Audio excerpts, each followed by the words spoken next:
What's going on, everybody? So, as you can see on the board behind me, I've got something special for you guys today. So I've decided that I'm actually going to share with you everything that I've learned about SEO and how to rank websites on Google in the past 3 years. I've never shared this with anybody else before. This is the first time that I'm actually doing this as a video on camera, and I know that you're going to get a ton of value from this if you just stay till the end. And literally, you're going to see exactly how you can actually rank a website on Google. I'm going to give you the overview of everything that you need to know about SEO so that you can go out there and actually figure it out. Because I know that there's a lot of miscommunication out there. I know there's a lot of people telling you that you need to do so many different things, right? So in this video, it should make it much simpler and you should have a lot of clarity on how to do it, right? So in order to get into this, what I'm actually going to do is turn my screen around. And let's just look here real quick, okay? So I've pretty much already drawn this whole thing out just so that I can kind of explain it to you quite easily. And what you can actually see over here, what's up, Rashawn Samuel? How's it going, man? Okay, so what you can actually see over here is there's two parts to SEO, on-page and off-page SEO, okay? So this is the two main things that you're going to be worrying about whenever you want to rank a new website on Google, okay? And obviously we're going to start with on-page SEO because you need to already have a website before you can start doing the other stuff that you need to do in order to rank on Google, right? So the first thing about on-page SEO is it basically is divided into three different categories. You've got content, crawlability, and speed, okay?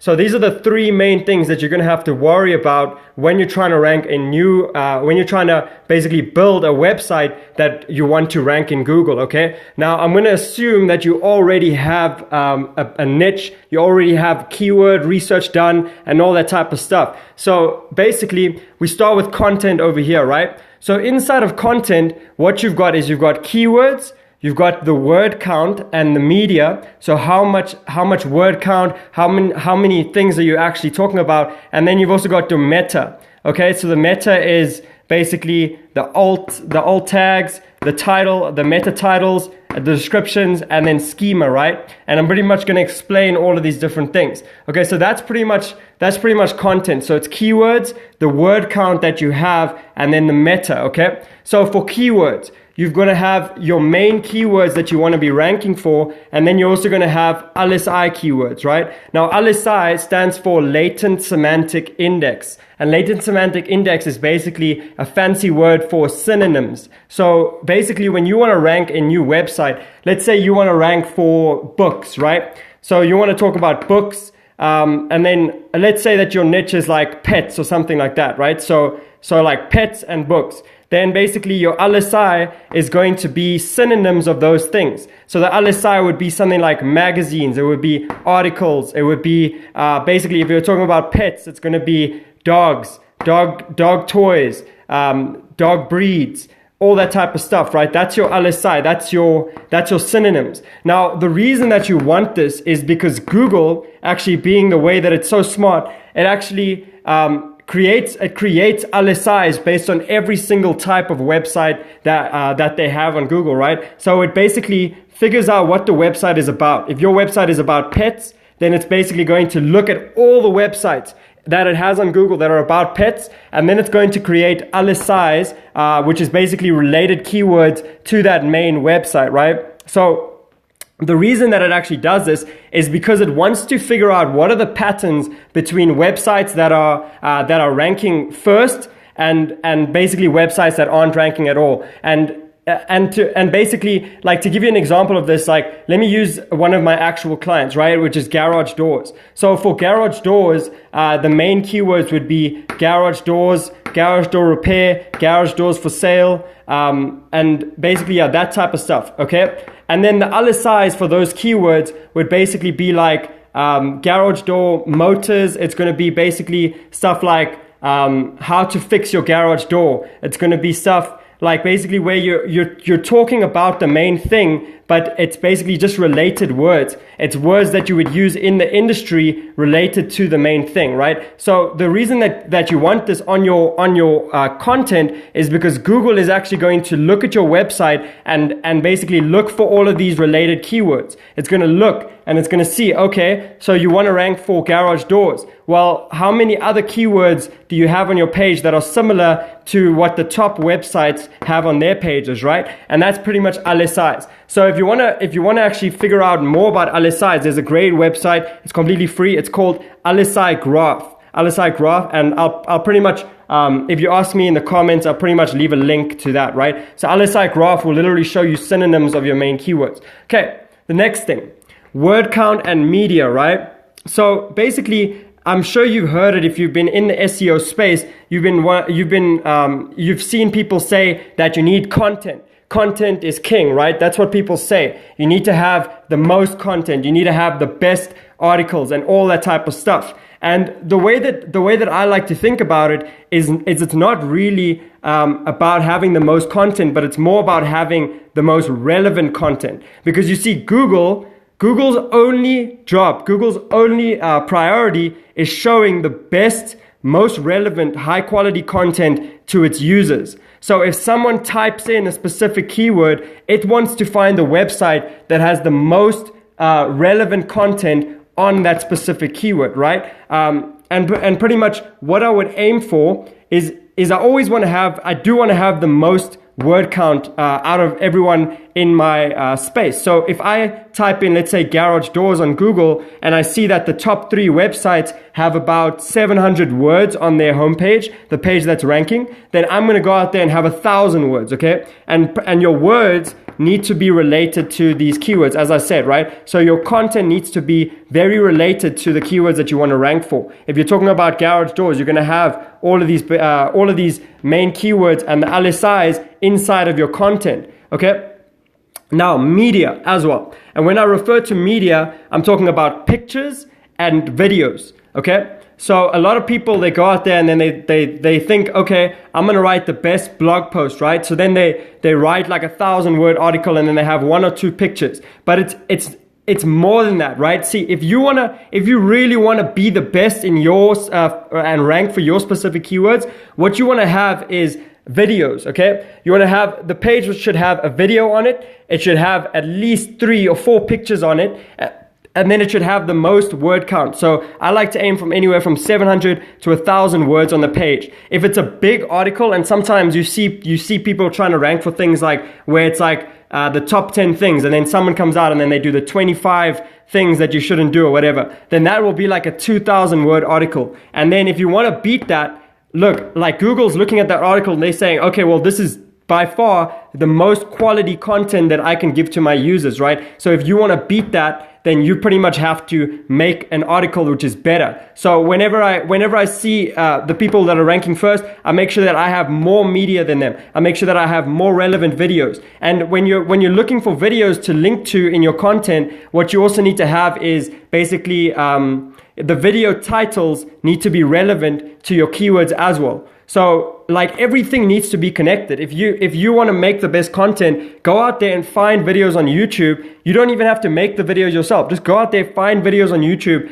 that have very similar keywords as the titles and the descriptions to your content that you want to rank for. And then do the same with the pictures, right? So that's pretty much the word count and the media. You need to make sure that you have at least 700 word count and basically a lot of different pictures and videos on the thing. And I know if you look at Yoast, it'll say you need at least 300 words. But what I'm trying to say is, like, as a good average, I've found that to outrank a lot of people, you just need to over deliver. You want to have better content, okay? So 700 words and media, okay?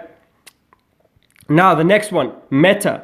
So the meta, when I say meta, I'm referring to the meta descriptions, the meta titles, and then the schema and the alt tags, okay? Now, pretty much, let's start with the alt tags over here. Now, alt tags are pretty much tags that you put onto your pictures to make, basically, Google actually looks at these tags and it's made for people that have disabilities, right? So if you can't see and you're blind, you put alt tags on the picture so that the person's software that they use for blind people will be able to read that alt tag and say, this is the picture that's on the page, okay? And Google looks at this as well. Google looks at that alt tag, and if you have keyword relevant stuff in your alt tag, you're going to be much more likely to rank. So you're probably thinking, okay, well, what should I put for my alt tags, right? And look, as a general rule, what I always do is I go onto the competitors that are pretty much ranking first at the moment, and then I open the Chrome developers tool, and then I literally just click on their pictures and I see what their alt tags are. So I'll look at what they are doing, which is working, right? And then that's pretty much how I get it. So alt tags. The next thing is title. Now there's two titles that are referred to with the meta, right? So there's a title for your pictures, and then there's a title for your page. And the title for your pictures can be the same as your alt tag, right? But you want to have both because you want to do as much as possible. So basically you want to have an alt tag. Let's say your picture is about like a cat. Then you want to say your alt tag is going to basically explain what's happening in the picture so that someone who's blind will be able to know what's happening in that picture. And basically you want to include your keyword inside of that alt tag, right? And then with the title as well, you can pretty much just say, if your picture is of a cat, then you could just say orange cat or something like that. If that's the keyword that you want to rank for, make sure that your title has the same as your alt tag, right? So that's for your pictures, right? Then you have your meta title for your actual page. And this is the thing that you will see if you type in a specific keyword. All the different websites that are showing up, that piece that's bold and in blue, that's the meta title, okay? So that's pretty much the one that Google is going to basically put on its actual algorithm when you rank for the search. So your meta title should be relevant to what's on your page over here, right? And pretty much what you want to have is a good balance between your LSI keywords and pretty much you don't want to overpopulate it with your main keyword, right? Because if you do that, then Google's going to be like, oh, okay, they're just trying to rank, and then it's going to slap you, right? So you don't want to basically overpopulate your meta title. You want it to be a balance. And again, the way that I always do it is I just look at who is currently ranking for those searches, and then I try to mimic them. I try to make mine just as similar as theirs, but then change a few things. So I'll look at the basic things. I'm like, oh, okay, they use their main keyword twice in their meta title. So I'm going to use my main keyword twice in the meta title, and then I'm going to basically put filler words in that are similar to like the LSI words, right? So that's pretty much the best way that I can explain it. Then your description. So your description, your meta description is going to be what's showing underneath the title whenever you search for something in Google. So all the pages, they usually have the title of the web page, and then they have a description of what the web page is about. And you can actually edit this. If you have a software like Yoast for WordPress, you can actually edit the meta description, and then Google will show that for your thing. So again, you want to look at who's currently ranking and what they're doing for their meta description. Okay? Then the next thing, schema. So when I talk about schema, there's basically two things that I actually refer to here. And let me just quickly add this. So I'm basically talking about open graph.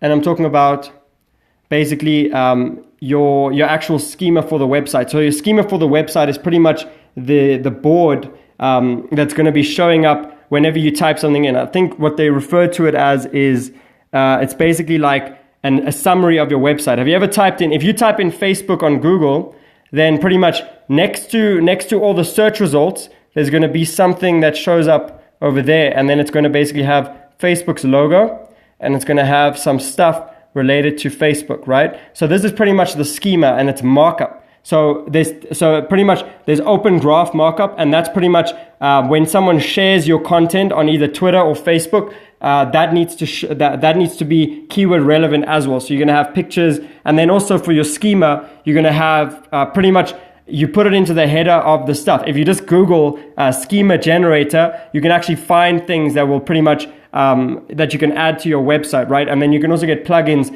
that allow you to add the schema. Okay. Now, obviously, I can't get too in depth with that, but let's just keep moving on, right? So the next thing that we have here, we started with content.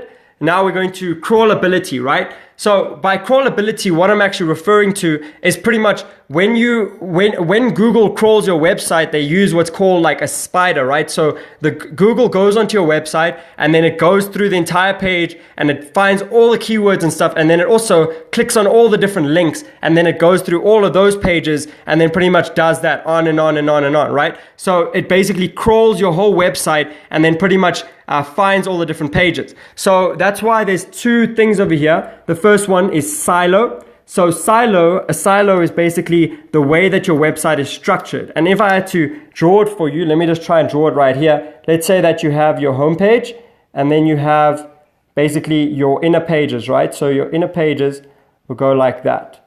Okay. So let's say that Google starts here. So the spider, I'm going to try just draw a thing. Okay, so the spider comes to your homepage, right? This is like the top of your website. And then it pretty much clicks through and then it goes to this page and then it clicks through to this page and it clicks through to this page. And then obviously you'll have more pages and it pretty much, whatever you link out to, the spider will crawl. So the spider will go to all of these pages and then pretty much see how the whole website fits together, right? And this is pretty much also referred to as the way that your link juice flows throughout your website. So pretty much if someone ranks to this page over here, if someone links to this page over here, what's going to happen is you pretty much take, you pretty much have a link from this page that will go back to your home page. So then Google will pretty much crawl this person's link. They'll come to your website and then they'll go to the home page and then go through all these different pages, right? So you want to set it up in a silo structure. And if you just type in SEO silo structure on Google Images, you can pretty much see examples of how you actually do it, right? But pretty much it starts from your homepage and then your homepage links out to your inner pages, right? So that's pretty much the way that it goes. Like if I had to give you from the garage door example again, it was the homepage is about garage doors and then the inner pages would be wooden garage doors, aluminium garage doors, and they're basically steel garage doors. And then pretty much from those pages, they would link to garage door prices. And then that would link to garage door repair, garage door motors. And then all of these would pretty much just link back to the homepage. And that's pretty much the way that you want to do it. You want to make it easy for Google to actually crawl your website, right? So that's your silo. That's what a silo is. And you can find that just by typing on Google silo structure, okay? So the next thing, your sitemap. Your sitemap is your XML sitemap, okay? And this is pretty much something that you're going to submit to the Google Search Console. So pretty much when you make a new website, in order to make it easier for Google to crawl it, what you do is you make a sitemap of your website, and pretty much that's pretty much it's like a basic visual breakdown of all your links in one place. So your whole website's directory is on one specific page, and that's your sitemap. And then from there, you're going to submit that to Google Search Console. And again, if you don't know what that is, just Google it. Just Google sitemap and Search Console. If you have a plugin like Yoast, it automatically generates this for you, and then you can pretty much submit it to Google, okay? And there's tons of articles on how you can actually do that. So just to backtrack again, you have a new website, you make the content, you make the keywords, you make the page keyword relevant, you have a high media count, word count plus media, and then you have your meta tags all set up based on your keywords, right? Then you have your crawlability. So pretty much this is how all your website pages link together. So when someone starts at the top of your website, then they go through the silo and it all links together. And then once you finish this and your silo is set up, then you basically create a sitemap and then you submit it to the Google Search Console, okay? Now the third one, speed, okay? And this is pretty much the biggest one. This is what I struggled with the most in the beginning, is actually making my website load fast. Because look, nowadays, Google is basically ranking everything based on mobile speed first. And it's a huge part of basically getting your website to rank, right? So how do you figure out if your website is loading slow or fast? Well, you can actually use a tool from Google. Just type in on Google Page Speed Insights, okay? And that's pretty much a tool that Google made where you just type in the URL of your website and then it will actually go out there and it'll tell you how fast your website loads. It'll also tell you all the things that are wrong with your website's page speed, right? So here's the main things that you need to worry about. First of all, compress your images. Always go out there, compress your images, because I did it too in the beginning. I basically, when I made my content, I uploaded images to my website that were like 500 kilobytes or 1 megabyte. And then pretty much that just makes your website load extremely slowly. And it's pretty much, there's no point in doing that. You always want to compress your images, right? So the way that you do that is there's a ton of free tools out there.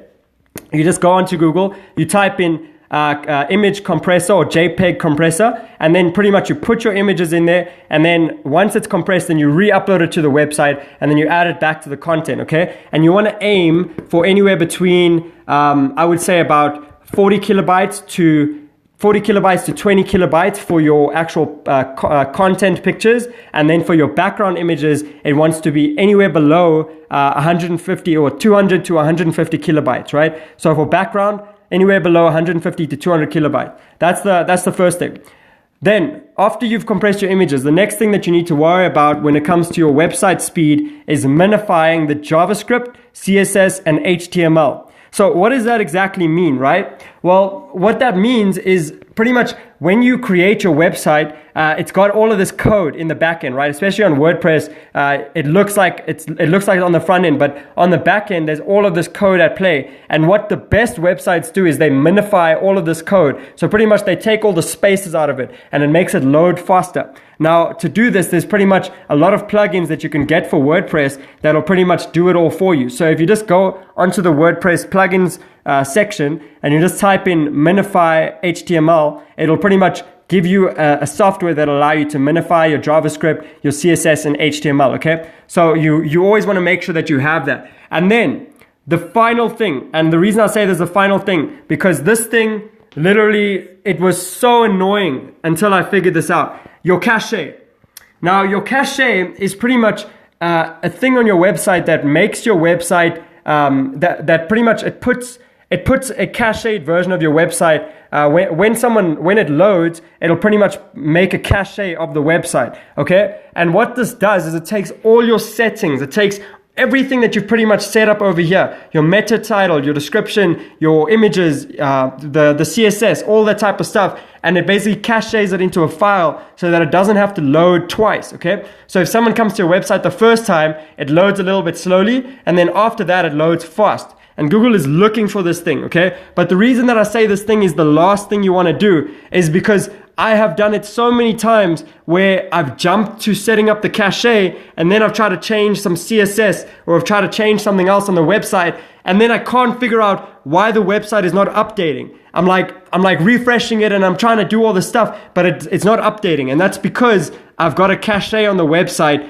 and you don't see the changes. So pretty much it will drive you insane. Always do the cache as the last thing, right? But that cache will help you to speed up your website a lot. So always make sure you add that. Okay, so that's pretty much on-page SEO. Okay, so this is just the first part. The next thing we're going to talk about is the off-page SEO, and this is what everybody loves to talk about, because this is pretty much where you get into the technical stuff regarding SEO. That is white hat and black hat, right? So there's two schools of thought. There's two schools of thought when it comes to off-page SEO. Okay. Just for note, I'll probably take a photo of this as well so that you guys can have like pretty much this whole thing, right? So let's keep going. So with off-page SEO, you've got white hat and then you've got black hat, okay? And there's a lot of different conflicting opinions on which one you should actually be doing for your website. Now, what I would actually say is that you need a little bit of both, okay? There is no such thing unless you like white hat just takes much longer to get results. And because SEO already takes long, I really don't see the point in trying to do it like this, because pretty much you're just going to go out there and it's just going to take so much longer. And pretty much, yeah. So there's risks to doing black hat SEO. That's the first thing. Disclaimer, just so that we're clear here. I'm not responsible for anything that happens to your website, okay? Black hat SEO is risky, but pretty much I'm going to show you the way that I do it so that I don't get into trouble with it. And pretty much by the end of it, you'll know how to do it right, okay? So that's the first thing. So with white hat SEO, let's just talk about this quickly. So white hat SEO is pretty much where you're not trying to directly go against Google's search algorithm. You're not trying to just manipulate the search results, okay? So what people do for white hat SEO is they do link exchanges. So that's pretty much where they reach out to other blog owners and they ask them, hey, would you mind if I put my link on your website and then you put your link on my website, right? So pretty much it's a lot of different reaching out to the actual owners of the blogs and pretty much trying to get them to agree to partnership with you, okay? And that's why I say it's kind of annoying to do this, because a lot of the time you're putting it out of your hands. It takes longer. It takes longer to do this. The next part of white hat is pretty much your social media. Now, I put social media here at the bottom because, look, social media is not the most important thing when it comes to SEO. It really isn't. I know a lot of people in digital marketing, they start doing SEO for people, and then they basically want to do their social media as well. They're posting on Facebook every second day, and they're posting on LinkedIn, all this type of stuff. I personally, I just don't agree with it, okay? Social media doesn't have a lot to do with SEO. But it is good for a business. For any type of business, you should do social media, okay? But it just doesn't have a lot to do with ranking in Google. So social media, what I would say is you do want to have a social presence. And that's pretty much just to show Google that your website, that your business that you're trying to rank is actually credible. It's not just a spammy website that's trying to basically show up. It has a real presence online. It has other social channels that pretty much it engages with its customers with. So Google pretty much just uses social media to check if your website is relevant. And the way that you actually do this is whenever you create a new account. Whenever I want to rank a new website, I always go out there and I create a Facebook account, a Twitter account, a LinkedIn account, and then I used to do Google Plus, but I don't do Google Plus anymore because it doesn't exist. And then also YouTube, okay? And the reason that I create these 4 accounts is because you can actually put you can put a link back to your website on those accounts. So pretty much that's how Google's going to know that it's related to your website. You pretty much create a Facebook page, and then in the link section, you link back to your website. You create a Twitter page and you link back to your website. You also want to fill out these accounts properly, okay? You don't just want to throw them up there and pretty much then expect that Google's gonna find it and it's gonna think that you're a credible website. I always create maybe a 300 snippet of text related to my keywords and the LSI keywords that I showed you, and then pretty much I put that onto every single one of them, okay? Just so that there is something on the website. So usually I'll create a LinkedIn account, then I'll fill out all the information that I can about that's possible. I'll add the link back to my website, and then I'll put a 300 piece of text which has some keywords in it that I want to be ranking for. And then usually what I'll also do is I'll do 1 or 2 posts on every single platform just so that it looks real, okay? Because that's the main thing about SEO, is you don't want it to look like it's just thrown up there and you're just spamming. You want it to look like it's like real content. It's a real social media profile, okay? So that's social media. Now, that's still to do with white hat, okay? The next thing, outreach, okay? So that's pretty much the same as a link exchange. With outreach, what you're doing is you're pretty much going to blog owners within your space and you're telling them, hey, I've got a perfect article on my website which relates to your specific page or your article, right? So then pretty much what happens is you reach out to them via email or on Facebook or something like that, and then you get them to basically link to your website with a follow link, a do follow link, okay? So that's outreach. And then the third white hat tactic is virality. So what do I mean by virality, okay? Virality is pretty much creating a piece of content that gets shared a lot on social media. Pretty much, if you can do this right, then white hat is a really effective strategy, because if you can make something go viral, Google always wants to keep up with the latest trending stuff. So if you can make a piece of content go viral, it'll really add a lot to your SEO. And I've seen people do this a lot, right? Pretty much what they'll do is they'll create something that has a lot of basically like opposing sides. Like I saw one guy created something to do with weed, right? Marijuana. He created something and then he said like the benefits of this, and then he shared it on Facebook, and then people shared it a lot. Yeah, have you ever seen when you go into blogs, then on the side it says this post has been shared by 100 people or something like that. So that's virality, right? And that's another white hat tactic to basically go out there and get and get like some credibility in Google's eyes.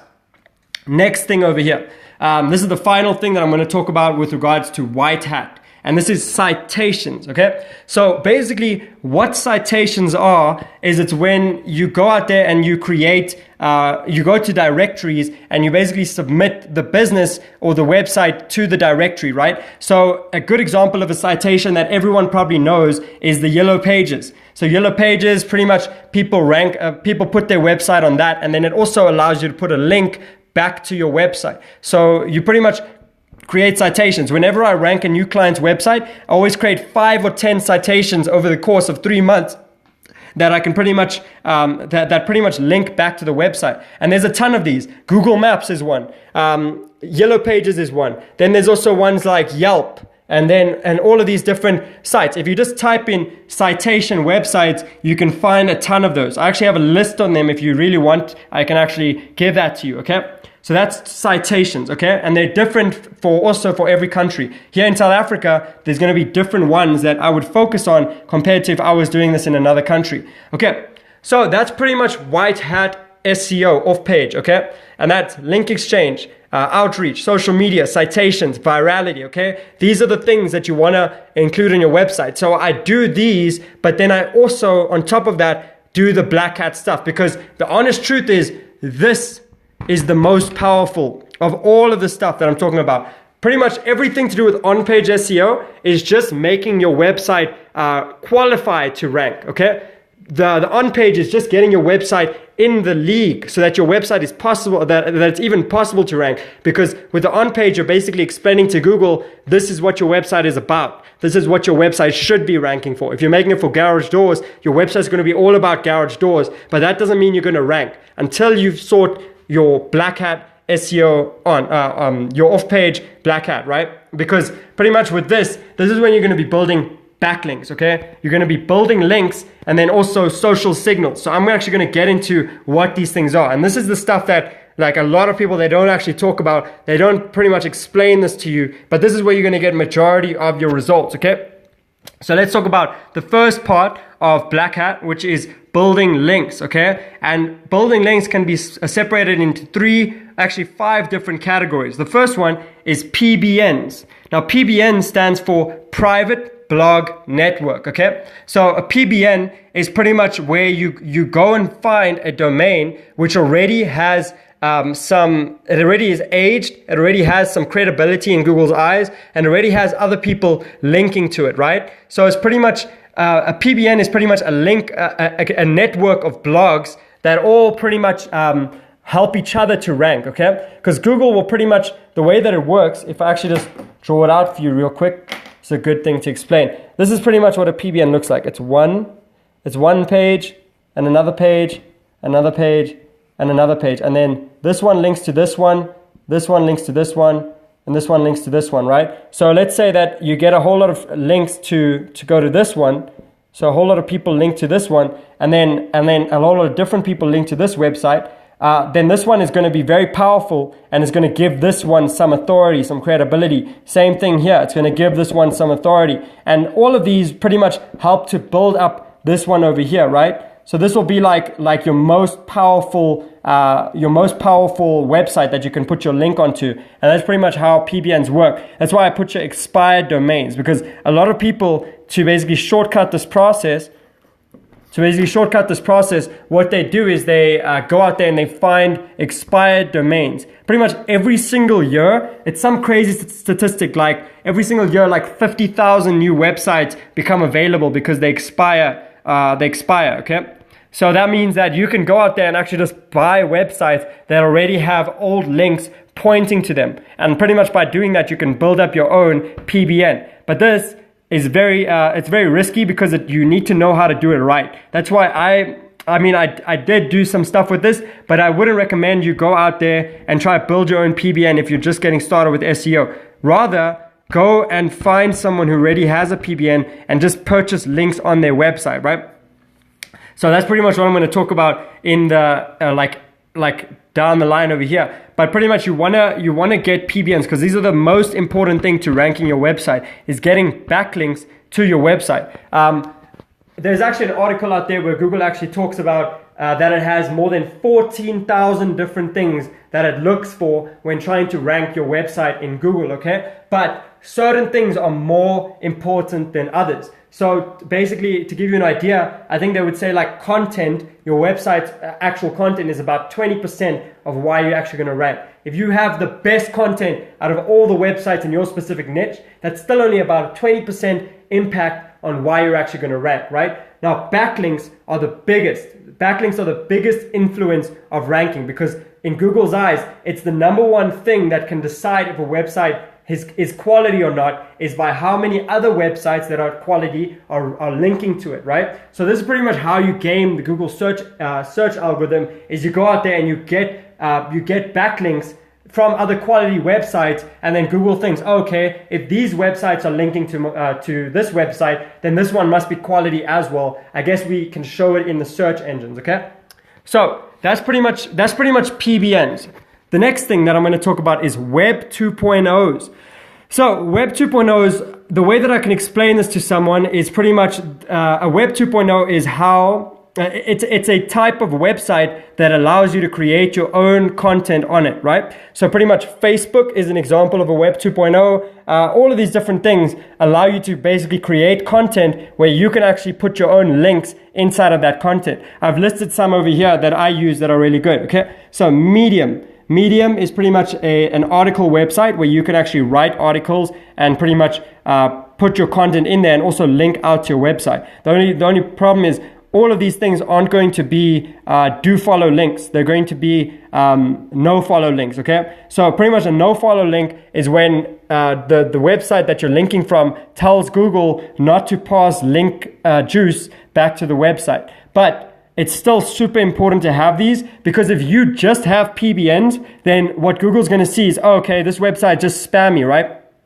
Well, not just spammy, but pretty much if you just have PBNs, then it just doesn't look real, because most websites have a good balance between PBNs and Web 2.0s, okay? So basically with Web 2.0s, that's Medium, LiveJournal, eZine Articles, and Blogger. You can go Google those, go look those up. Those are pretty much websites that allow you to create your own content on them, and then pretty much you can have your own like account on there and put as much content as you want and link back to your website, okay? So that's a Web 2.0. Very important as well. What I usually do is I get at least 4 or 5 Web 2.0s that I let them sit there and pretty much just like age a little bit. That's what they call it. They let the Web 2.0 age a bit, and then pretty much it builds up. Once it's aged for maybe a week or 2 weeks, I'll actually start posting some articles on here, and then the second article I'll usually link back to the website, and then it will get picked up, and pretty much it will be added.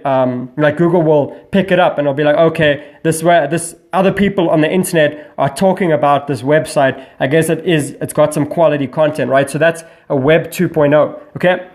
The next thing, link submissions. So link submissions is pretty much similar to a PBN, but link submissions is where you would basically purchase links on another person's website, okay? This is pretty much my go-to strategy whenever I'm trying to rank someone's website. The strategy is for the first month, you take all the money that they give you for SEO and you go out there and you buy links, okay? You just take that money and you buy links, because these links, as I said, it's the most important thing that's going to make your website rank in Google, right? So there's 2 places where you can actually buy links. You can buy it from backlink websites. There's a ton of these different websites out there. There's one specific one that I always use, right? I'm not going to just give it away on this live feed, but pretty much the backlink, this backlink website allows you to actually go out there and just buy links within your specific niche, related to your niche, and then pretty much you just pay for them every single month.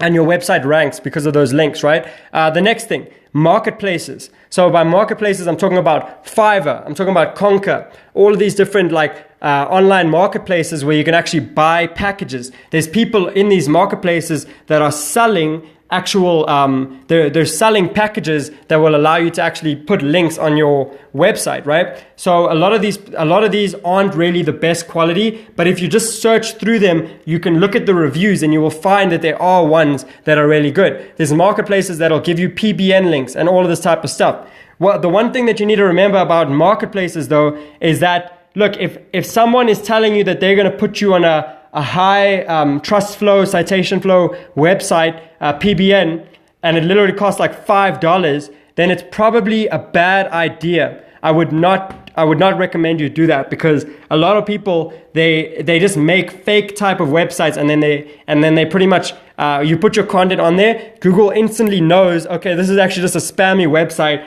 and then not only doesn't it help you to rank, but it actually will lead Google to penalizing you and not giving you the results that you want. Okay, so marketplaces, not a good idea. It's a good place to buy links, but you have to be willing to pay. You have to be willing to pay and look at the reviews. Look at what other people are saying about the seller. Because I mean, if they're just a new seller and they're trying to basically tell you they'll give you all of these high quality backlinks for like $5, it's probably not a good idea. That's what I recommend, right?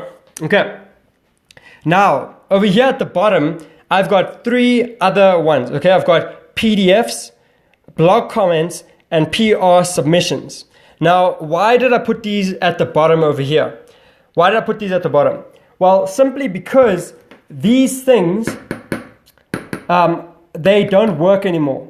I do not recommend you do this stuff, okay? If you go back and you go to SEO articles that were made in 2013, 2012, people talking about SEO back then, you'll see a lot of people talking about doing PR submissions, posting blog comments, and PDFs. And look, here's a general backlink. Here's a general rule when you're doing off-page SEO and black hat SEO.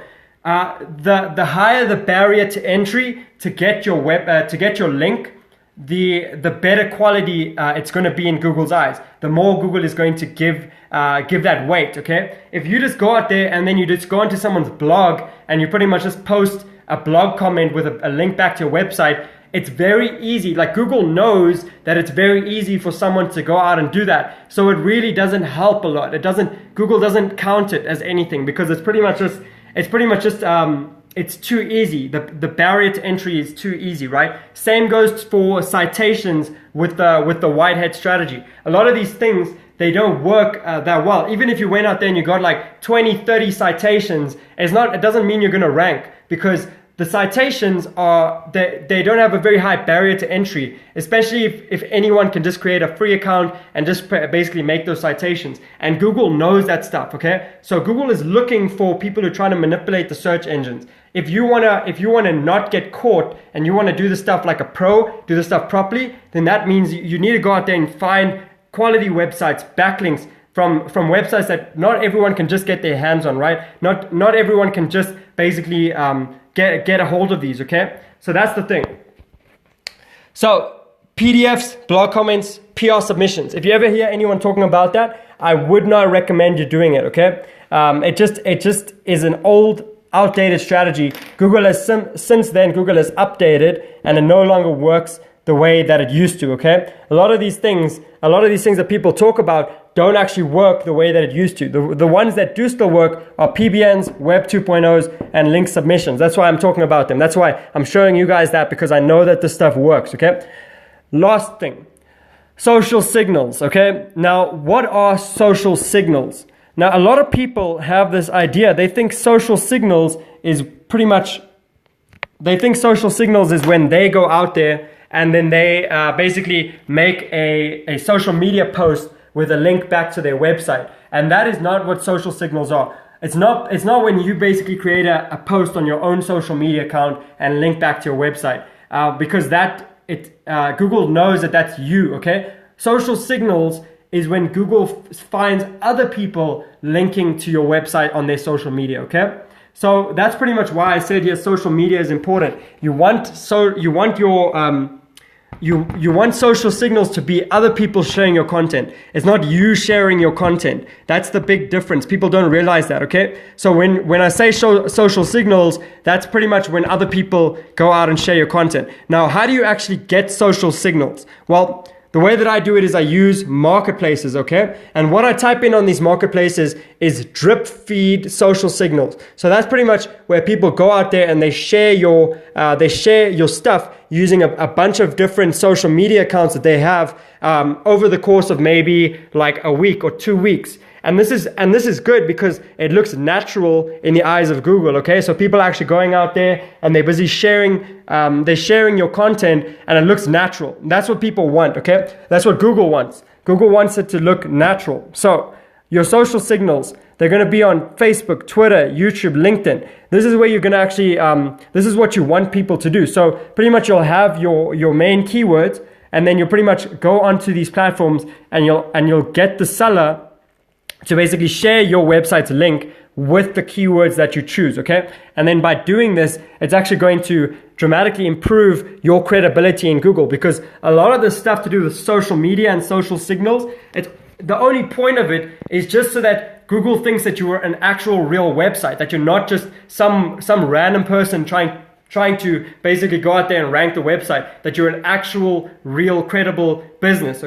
Okay, because that's the only people that Google wants to actually show to its customers. So that's the point of all of this stuff. And SEO, it is a lot of different stuff, okay? That's why, but look, once you understand how to do it, you have a skill set that pretty much, it's so difficult for people to learn how to do this stuff. So if you can actually do it right, I mean, you're just gonna be like sought after. People are gonna be looking to work with you because you basically understand what you're doing. You understand what you're talking about, right? That's why I do SEO. Okay, now that we have covered on-page SEO and off-page SEO, the next thing that I'm going to be talking about is pretty much, I just drew out here a visualization of pretty much how this actually looks, right? So what I've got here is I've got your money site, and your money site is pretty much the website that you want to rank in Google, okay? This is the way you want to think about it. So your money site is going to be the main thing that you're trying to rank in Google. And then you've got your PBNs. So PBNs, as I explained, that's a link of private blog networks that can link out to your website. Usually you just need one or two PBNs to basically beat like a low competition website. So pretty much if you just get some PBNs and you put them in the right place, you put them in an article, you link that to the website, then that's going to basically help with the authority a lot. But now, as I mentioned, you don't want to just have this, because what's going to happen is it's going to be very obvious to Google that this is the only place you're getting links from, especially if this is a really high quality website and your website is new and it has no other links. It just looks very obvious to Google. Oh, okay, you probably purchased this. No, it's not credible. We can't use that to rank you, okay? So what you want to do is you want to build up a lot of these first, and this is called pillowing. So it's pretty much where you pillow a whole lot of low quality, well, not low quality, but just a lot of like low credibility stuff to your website that just basically dilutes it, so that when you actually do use these high quality websites, it doesn't just look very obvious to Google. That's why you have your citations. As I mentioned, you want pretty much 5 to 10 citations. Okay, so this is pretty much your formula. Okay, so you want 5 to 10 citations. You want 2 to 3 PBNs linking to your website. 5 to 10 citations. Web 2.0s, I say 4 to 5. Web 2.0s with actual content on them that pretty much links to your website. And then also what people, and then your social media, right? So you want those 4 social media accounts that I spoke about. So this is pretty much the formula that I would follow if I wanted to rank a new website in Google. I'd first of all set up their social media, then I would set up citations, and then I would create the Web 2.0s and let them age, right? So I'd pretty much just actually wait some time, because you don't want to, like, Google can actually see when this thing was created. And the way that they do that is they pretty much look, when did they index it? So a lot of these, like pretty much everything online gets indexed by Google. And if your thing is brand new and suddenly it's just linking to your website, Google's like, oh, okay, this is spam. this is spam and we're not going to rank this website because pretty much this is just someone trying to manipulate the search engine. That's the way you need to be thinking about it. So what you do is you create like 3 or 4 or 5 different Web 2.0s, and you pretty much just let them sit there for a while. And while they're sitting there, you create the content, you create articles. You want maybe a 300 word to 600 word article that you're going to post onto these Web 2.0s. They don't have to be the highest quality articles, but they have to be at least keyword relevant to this main thing that you're talking about over here. Okay, so after that, what a lot of people also do is they send PBNs to their Web 2.0s. So this pretty much makes this thing's authority more, okay? So a lot of people, they don't want to just send PBNs straight to the website because as I mentioned, you only want about 2 or 3 for every 10 or 20 links that you have on other stuff. Otherwise, it just looks like way too proportionate, right? So pretty much what people do instead is they just use the link juice from a PBN and then they send it to a Web 2.0 instead. So let's say you could send a PBN link to your basically your blog article that you made, and then the blog article has a link to your main website. Okay, same goes for social media. What people do is they send a PBN link to their Twitter account. Okay, so they literally just use their Twitter URL, they link it to a PBN, and then pretty much the social media increases. Okay, and then the same goes for Web 2.0s. Web 2.0s and PBNs kind of work together. They work in sync with each other, right? So that's pretty much it. The formula is you get 2 to 3 PBNs, 5 to 10 citations, 4 to 5 Web 2.0s, and then basically create those 4 social media accounts, and you make them look real. You make them look active. Then the last thing that I'm going to be talking about is basically general practices. Okay, so just general practices. This is stuff that I've learned in the 3 years that I've been doing this. That'll pretty much keep you safe, so that you don't end up being slapped by Google. You don't end up like your website being like banned from the search engines and stuff like that. So the first thing you always want to keep in mind is Google hates spam. Google does not like it when suddenly you just send like 10,000 random low quality links to your website, okay? Instantly Google's like, okay, spam. They don't want that, okay? Same goes for pretty much all the stuff that I spoke about over here. If your on page has a lot of content that pretty much just doesn't make sense, and it's not even really proper English, and it's like hard to read, and pretty much it doesn't even make sense, right? Google does not like that because it's just spam. It's spamming their search engines, and then they will penalize you for that. So don't make low quality stuff. Make high quality stuff. Put more time into it because it's going to help you in the long term, okay? The second one, you want to do randomness. You don't want any patterns. You don't want any patterns when you're going out there to create your links or your citations or anything like that. Because if you just decide you want to shortcut it and then you go out there and you buy like 10 or 15 links on the same day and they all suddenly get indexed by Google immediately, and now Google literally picks up like 15 new links going to your website, when before your website was getting like 1 link every like 2 months. It looks like spam, and it looks like someone trying to manipulate the search engines. That's why you always want to be random with it. What I usually do is I'll buy a link and then I'll wait 2, 3, 4 days. I'll buy another link. Some days I'll buy 2 links and then I'll wait like 2, 3 days. I'll wait sometimes even a week. You want to keep it random. You don't want any patterns. You don't want to basically be like, every 3 days I'm going to buy a link, because Google, it's smart. It picks up on that stuff, okay? And then it pretty much will just know when you are spamming it. So that's the first thing, okay? No patterns. You don't want any patterns. You want to do it randomly. And how do you be random? You just literally do stuff that doesn't make sense. Like a good thing that I got from someone named Sam Ovens is basically said, when you want to be random with something and you don't really know what to do, like what you can do is just like open up a book, like this book over here, and then you just go to a random page, and then I've been on the wrong side. Sorry about that. So you just go to a random page in the book, and then you pretty much just do that. You're like, okay, every 3 days, on the 3rd day this week, I'm going to buy a link. And then you wait like a week, and then you just buy another link. You don't want to have a pattern with it, okay? So that's pretty much randomness. The third thing, let me just go back here. The third thing is use tools. Use tools. So what do I mean by tools? Well, when you're doing SEO, if you want to be an SEO, you want to be good at all of this different stuff, there's going to be stuff that makes your job a lot easier. For on page, you need an SEO content tool. The one that I recommend, Yoast SEO. That's the one that I use because it'll show you a lot of the stuff. So it'll show you your word counts. It'll show you if you have alt tags on your pictures. It'll show you the meta title, the description, the schema, all that type of stuff.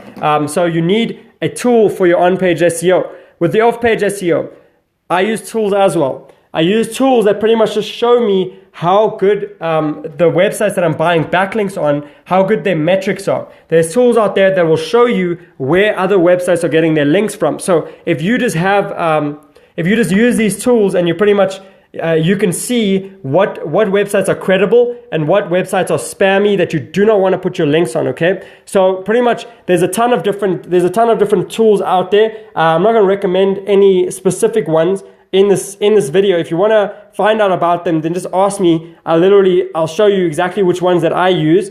And that's pretty much it, right? So that's the general practice for the stuff. You want to have tools, and you want to pretty much set up your website like this, okay? So that's pretty much it, guys. On page, off page.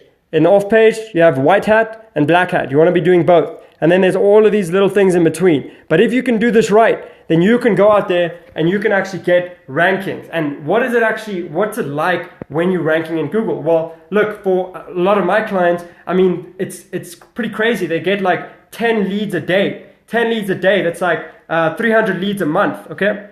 So it's pretty crazy because it's free. Once you rank in Google, it's completely free, and all you need to do is keep on ranking and you keep on getting those results. So that's pretty much it, guys. I hope that you got some value from this, and if you did, please just leave a like. I saw some people did like it. I really appreciate that. The only reason I made this is because I'm trying to practice my public speaking. So I hope that you enjoyed this video, and again, if you did, just leave a like. Let me know what you thought. I'd love to hear some feedback, and pretty much that's it. So I hope that you guys have an amazing day.